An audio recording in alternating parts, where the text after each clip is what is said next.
After getting this tweet yesterday, I knew all of you would be eager to see my beautiful face today. Did he upload a video yet? Did he? Did he? Did he? I can't wait to leave a comment about how bad he is at predictions. And to that I say, yeah. But before we get to that, I want to welcome a few subscribers who are new to the channel and have some questions. My name is Jimmy Conrad, I'm an Aquarius, I like long walks on the beach, and Andrea Pirlo is my Lord and Savior. I played for the US in the World Cup. I once got a clean tackle on Leo Messi in the Copa America. Amongst other big clubs, I played against Chelsea, Manchester United, and also Real Madrid at the Bernabeu. I made MLS's Team of the Season 4 times and won League Defender of the Year. I was in the FIFA video games for over 10 years, but they never made me as fast as I thought I should have been. I mean, it's like I got punished for reading the game so well because I never had to sprint. I was always one step ahead. BS. And I accomplished all of this without being recruited in high school or getting drafted into MLS. I just kept working and working and working until they could not deny me anymore, and then I made the most of my opportunities when they finally presented themselves. In fact, for a more detailed version of my backstory, just type in Jimmy Conrad and Draw My Life, or you can find the link in the description. I'll put it in there. And then after my illustrious playing career was over, I transitioned into making internet for the masses. I was the first hire for Kick TV, which is where you're gonna find my Draw My Life video, and I helped build it to over 1 million subscribers, which is a huge accomplishment, of course, and something I'm very proud of. But after some creative differences with the new owners, I do not work there anymore, but no hard feelings, I wish them the very best. So I started my own channel and I taught myself how to edit poorly, and then I started slowly adding pieces to the team like Mikko and Mike K to make my channel even better, and now we're almost at 100,000 subscribers. And because I consider myself a citizen of the world, I try to cover and show respect to as many leagues as possible. So I do fun weekend reviews on Monday, FIFA 17 content on Tuesday, which is also known as the best career mode ever made. Then on Wednesdays, it's more top stories. Thursdays, like a challenge or a vlog or some other stuff that I'm really interested in at that point. Maybe a little bit different than just the news. And then Friday is previews and predictions, though I'm always trying to do more. And I have plans to do more, but I can't reveal it just yet. But most importantly, I love the community we're building. We like to call ourselves the Warm Ballers, which has a funny and interesting backstory, but trust me when I say that it's like being a next level baller. Like ballers are here, and then here are Warm Ballers. In fact, we're making shirts. So if you want one, go check out the link in the description. It'll send you right there. And finally, I'm happy you're here, so let's have some fun, and let's get to the recap of our predictions from Friday. So Stat Cool Guy and I both had Chelsea beating Arsenal. Go! And we were wrong, and I can explain more later, but we both had Barcelona beating Alaves. See! So that softens the disappointment a bit, and I had Dortmund beating Frankfurt 2-1. See! And that's what happened. Genius status alert. And we both had PSG beating Angers. Even though the real score, which was 1-0 on an own goal, was a little bit closer than anyone anticipated. And Benfica beat Vitória to win the double. So I was right and Stat Cool Guy was wrong, so it sucks to be you, Stat Cool Guy. Just like it sucks to be me because I have to apologize to all the Chivas supporters, because Chivas are the new campeones of Liga MX. Go! And I said that Napoli and Roma would win, and they did. And Francesco Totti played 30 minutes, which is awesome. And we both thought that Troyes would get past Lorient to get promoted, and they did. So when I look back at the whole list, I missed 2. I get that lame-ass tweet sent my way for missing 2. Get off my back!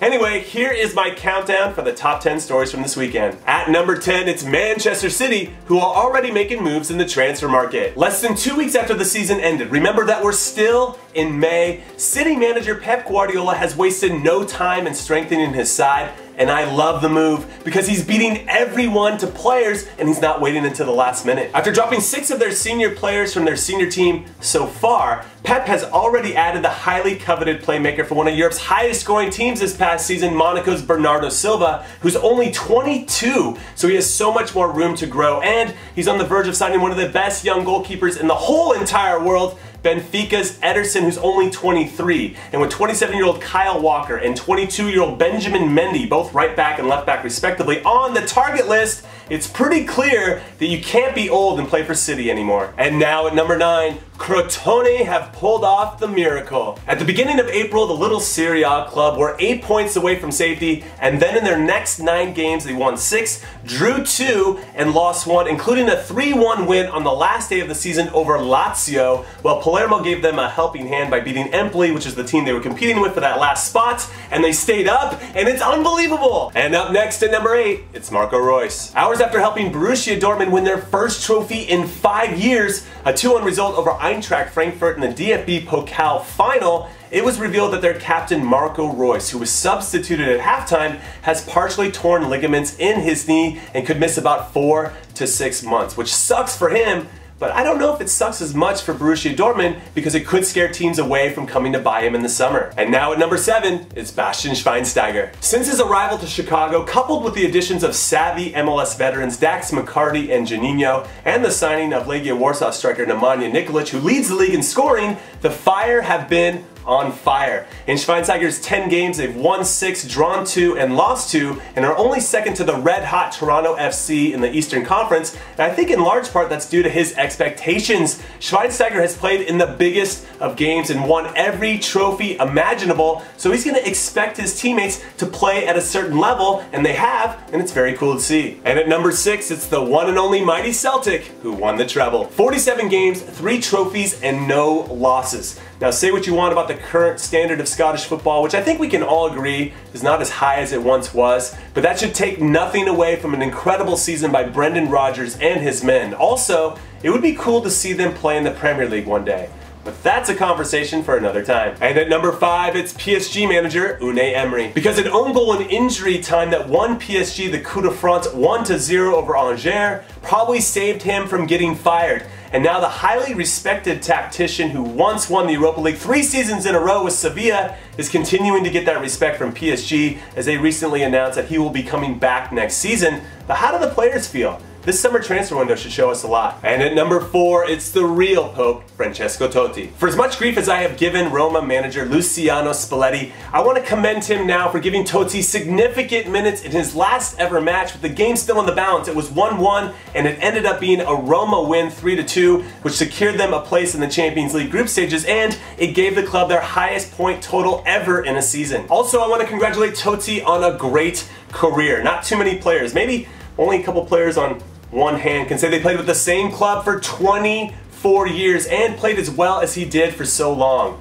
A true legend, and I bow down to your greatness. And at number 3, it's Barcelona. In what has to be considered a disappointing season by their lofty standards, after missing out on winning the Champions League and La Liga, at least they can finish their season with a smile after they captured their 29th overall Copa del Rey trophy in manager Luis Enrique's last ever game in charge. Also, go watch these highlights of Barcelona's 3-1 win over Alaves. I'll put the link in the description, because Messi makes the game look so easy. It's just not fair. And I have a ton of respect and admiration and love for some of the great players around the world, but no player like him makes grown men look like schoolboys as consistently as he does, especially on this first goal.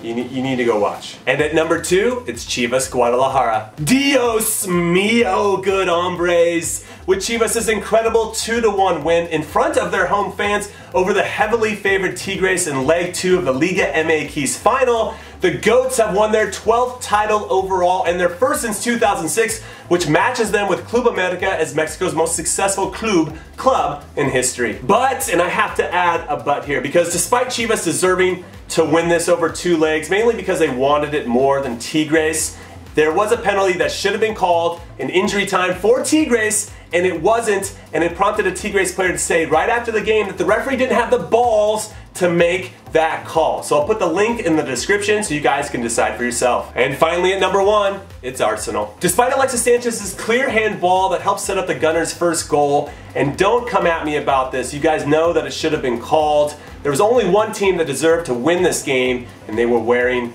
red. So a big congrats to the team for making that happen, for securing a trophy for the season, and of course, a congrats to Arsene Wenger, who captured his 7th FA Cup, which is a record for the most ever by a single manager. However, Now what? After switching to a 3-4-2-1 formation for the last 10 games of the season and winning 9 of those, including this trophy, and with Arsene Wenger rumored to be signing a new 2-year deal, do the players really want to leave after ending the season on such a strong note, even though a manager that they seem to be frustrated with is coming back as well? And can Arsene Wenger still attract big names to the club? And if so, is he willing to spend money on them? I have so many questions that I don't have answers to yet, but maybe you guys do. So let me know your thoughts in the comments below, and remember, tomorrow, be on the lookout for career mode. Later.